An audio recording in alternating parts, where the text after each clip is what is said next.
नाजरीन, मुझे सफदर महमूद आराई कहते हैं और आप देख रहे हैं प्रोग्राम कराची पूछता है। आज के प्रोग्राम के पहले मरहले में हम बात करेंगे उस माफिया के खिलाफ जो कि डिस्ट्रिक्ट कोरंगी के मुख्तलिफ रिहायशी आबादियों में मुख्तलिफ जगहों पर बड़ी बड़ी कढ़ाइयाँ लगाकर कारखानों के अंदर गंदगी से ऑयल तैयार कर रहे हैं और ये ऑयल किन किन चीज़ों में इस्तेमाल किया जा रहा है। इस प्रोग्राम के दूसरे हिस्से में मैं चंद उन ज़मीर फरोशों के लिए भी बात करूँगा जो इस माफिया के साथ मिलकर जो इस माफिया से पे चंद टके टके पे बिकने के बाद अब किरदार कशी पे उतर आए हैं। इनकी तमाम तफसीलात आपके सामने रखूंगा। नाजरीन, जैसा कि आपको पता है, मेरे देखने और सुनने वाले तमाम दोस्तों के, तमाम नाजरीन के इल्म है कि मैं गुज़िश्ता कई माह से डिस्ट्रिक्ट कोरंगी के मुख्तलिफ इलाकों में कायम ये गैर कानूनी मुजरी सेहत घी बनाने वाले जो चमड़े की गंदगी से जिसको ये ऑयल बना रहे हैं और उस ऑयल को कहाँ कब किस तरीके से इस्तेमाल किया जा रहा है, इसको कोई चेक एंड बैलेंस नहीं है। इसकी सप्लाई चेन क्या है, इसको कोई पूछने वाला नहीं है।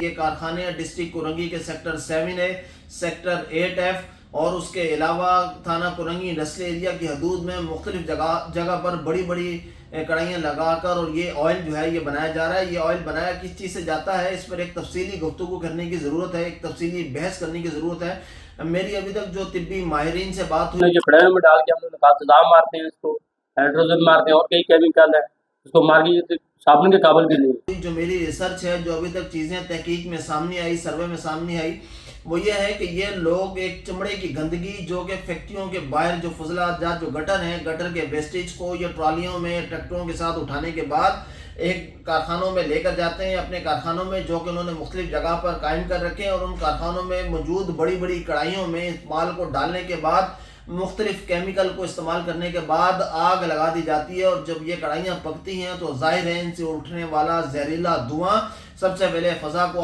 जो है ना आलूदा करता है और आसपास की जितनी आबादियाँ हैं उसमें आलूदगी का सबब बनता है। आसपास की आबादियों के जो अभी तक सर्वे रिपोर्ट है, जो अभी तक मैंने देखा है, आसपास की आबादियों में मुकीम गरीब लोग दमे और सांस के मरीज़ में जो है मर्ज़ में मुब्तला हो रहे हैं। और हैरत अंगेज़ तौर पर ये काम करने वाले, इन कारखानों में काम करने वाले मजदूर तकरीबन 99.9% मजदूर जो है वो कैंसर और जिल्द की बीमारियों में मुब्तला हैं। ये चीज़ है क्या और इससे क्यों ये बीमारियां फैल रही हैं, इसको थोड़ा समझने की ज़रूरत है। ये लोग चमड़े की फैक्ट्रियों के बाहर से ये गंदगी उठाकर पकाते हैं और हैरत अंगेज़ तौर पर एक क्रोम नाम के केमिकल है जो चमड़े को पॉलिश करने के लिए, चमड़े की लाइफ बढ़ाने के लिए इस्तेमाल किया जाता है। ये उसकी मिलावट ज़्यादा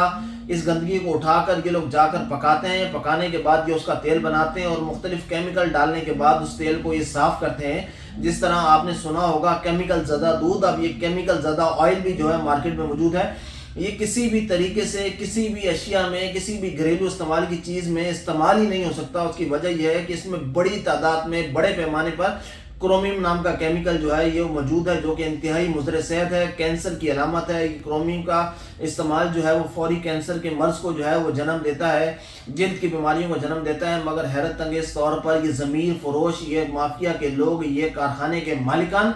जिन्होंने कुछ रोज़ कबल मेरे खिलाफ थाना कोरंगी इंडस्ट्रियल एरिया में एक मुकदमा भी झूठ और मबनी दर्ज कराया। ये मेरे पास इतनी दरखास्तें हैं जो मैं इनके खिलाफ दे चुका हूँ, हाई कोर्ट में पटिशन कर चुका हूँ, मगर अल्हम्दुलिल्लाह ना मैं इन मुकदमात से डरूंगा, ना मैं इन धमकियों से डरूंगा। मुझे ये पटिशन वापस लेने के लिए धमकियाँ दी जा रही हैं, मुझे ये एप्लीकेशन वापस लेने के लिए धमकियाँ दी जा रही हैं। मुझे कहा जा रहा है कि जी आप जो है ये तमाम तर चीज़ें वापस ले लें, आप हमारे खिलाफ कार्रवाई ना करवाएं, आप हमारे खिलाफ आवाज़ बुलंद ना करें, आप हमारे इस मकरू धंधे को लोगों के सामने ना लेकर आएँ, आप इसकी तशहीर ना करें, हम सब कुछ ख़त्म कर देंगे। लेकिन इंशाअल्लाह ताला मैं अल्लाह को हाजिर नाजिर जानकर और अल्लाह को गवाह बनाकर कहता हूँ कि जब तक अल्लाह ने मुझे ज़िंदगी दी है मैं इस गैर कानूनी मुतरे ज़ैद काम के ख़िलाफ़ अपने हिस्से की आवाज़ बुलंद करता रहूँगा और तब तक करता रहूँगा जब तक इनके खिलाफ मौसर कार्रवाई नहीं होती। ये माफिया चमड़ा मंडी की फैक्ट्रियों के बाहर से इस गंदगी को उठाकर बड़े पैमाने पर पकाने के बाद इसका ऑयल तैयार करती है और अब जो इनका मौक़िफ़ सामने आया वो ये है कि जी हम इसको साबुन में इस्तेमाल करते हैं, जो कि एक और इंतहाई तशवीशनाक बात है। जिस चीज़ के अंदर बड़े पैमाने पर क्रोमियम की मिकदार मौजूद हो, क्रोमियम केमिकल मौजूद हो, सोडियम मौजूद हो, दीगर तेज़ाब मौजूद हो, اس کو یہ صابن میں بھی استعمال نہیں کر سکتے. یہ میں نہیں کہہ رہا, یہ ماہر جلد ڈاکٹر اظہر انصاری صاحب کا کہنا یہ ہے کہ جس کسی چیز کے اندر بھی, جس کسی دھات میں بھی, کسی بھی چیز میں اگر کیمیکل کی کوئی ملوث پایا گیا ہے یا اس میں کرومین کی تھوڑی سی بھی مقدار ہے, تو نہ اس سے صابن بن سکتا ہے, نہ اس سے کوئی آئل بن سکتا ہے, نہ ہی اس سے کوئی اور چیز بن سکتی ہے. لیکن نہ تو یہ لوگ اس سے صابن بناتے ہیں نہ کچھ, اس کو پراپر طور پر چیک کرنے کی ضرورت ہے.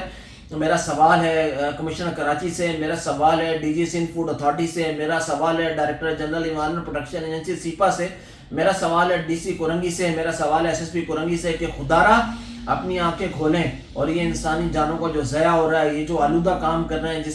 جس سے ہوا کے اندر آلودگی پھیل رہی ہے, ماحول آلودہ ہو رہا ہے, آس پاس کی آبادیاں جو ہیں وہ اس آلودگی کی وجہ سے بیماریوں کا شکار ہو رہی ہے. خدارا اس کام کو بند کریں اور اس مافیا کے خلاف کوئی مؤثر کارروائی کریں, اور یہ جو مافیا کا سرگناہ ہے مشتاق, اس کے خلاف کوئی مؤثر کارروائی کریں, جس کی پولیس کی سرپرستی میں جس کے کارخانے آج بھی چل رہے ہیں, مگر کوئی پوچھنے والا نہیں ہے, کوئی دیکھنے والا نہیں ہے کہ آیا کہ اس کے خلاف کوئی مؤثر کارروائی ہو سکتی ہے یا نہیں. یہ سوال اور اس کا جواب میں اپنے اداروں میں چھوڑتا ہوں. مجھے اب بھی اپنے اداروں میں یقین ہے کہ انشاءاللہ تعالی وہ اس کے خلاف, تمام مافیاز کے خلاف ضرور کارروائی کریں گے.